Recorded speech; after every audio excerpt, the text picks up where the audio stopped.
এক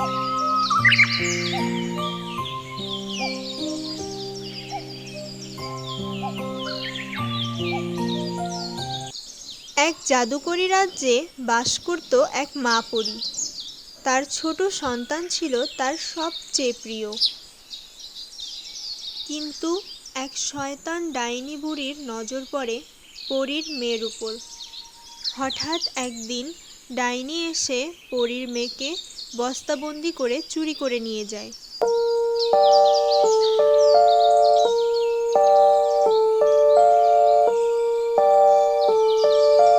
না, আমার সন্তানকে নিয়ে যেও না, দয়া করে আমার সন্তানকে আমার কাছে ফিরিয়ে দাও। আজ আমি এই পরীর বাচ্চাটিকে খেয়ে অমর হয়ে যাব। শয়তান ডাইনি শিশুটিকে নিয়ে পৃথিবীতে আসে। গ্রামবাসীরা এই দৃশ্য দেখে শিশুটিকে বাঁচাতে দৌড়ে আসে। ভয়ে ডাইনি বুড়ি শিশুটিকে ফেলে পালিয়ে যায়। ওখানে উপস্থিত ছিল বিনা। বিনার পরীর শিশুটিকে দেখে খুব মায়া হয়, তাই সে সিদ্ধান্ত নেয় বাচ্চাটিকে সে তার কাছে রাখবে।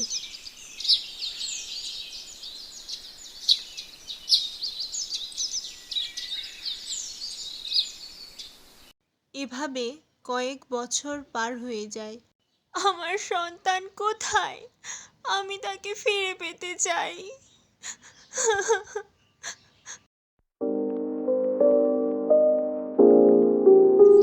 একদিন পরী যখন পৃথিবীর বিভিন্ন জায়গায় তার মেয়েকে খুঁজছিল, তখন সে দেখতে পায় নদীর ধারে একটি মেয়ে খেলছে। মেয়েটি পরীকে দেখতে পেয়ে তার কাছে যায়। আমি অনেকক্ষণ থেকে তোমায় দেখছিলাম, তোমার নাম কি? আমার নাম বেলা। আমি রোজ এখানে এসে খেলি। তুমি ভারী মিষ্টি। তুমি এখানে কার সাথে থাকো আর কোথায় বা থাকো? ঠিক তখনই বেলার খোঁজে বেলার পালিত মা সেখানে চলে আসে এবং এসে দেখতে পায় বেলা একজন পরীর সাথে কথা বলছে। আপনার মেয়ে ভারী মিষ্টি। সত্যিই সে ভারী মিষ্টি। সে তো কোনো সাধারণ মানুষের মেয়ে নয়, সে পরীর মেয়ে। পরীর মেয়ে মানে? সে কি আপনার মেয়ে না? আমি তাকে বড় করেছি ঠিকই, কিন্তু আমি আসলে তার আসল মা না। কয়েক বছর আগে এক ডাইনি বুড়ির কাছ থেকে আমি তাকে পাই।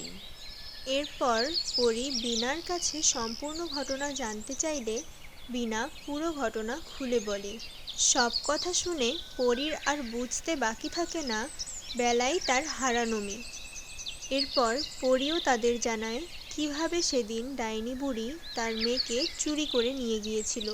পরী বেলাকে নিজের সাথে নিয়ে যেতে চাইলে বিনা প্রথমে রাজি হয় না, কিন্তু পরে সে ভাবে অনেক দিন পরে বেলা তার হারানো মাকে ফিরে পেয়েছে, তাই সে রাজি হয়ে যায় এবং খুশি মনে তাদের বিদায় জানায়।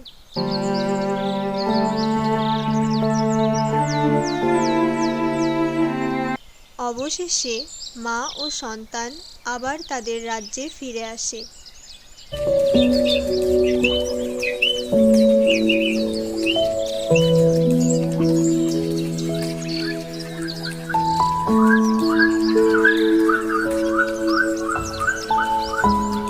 সুন্দর পরিবেশে তারা গল্প করে এবং সুখে শান্তিতে থাকে।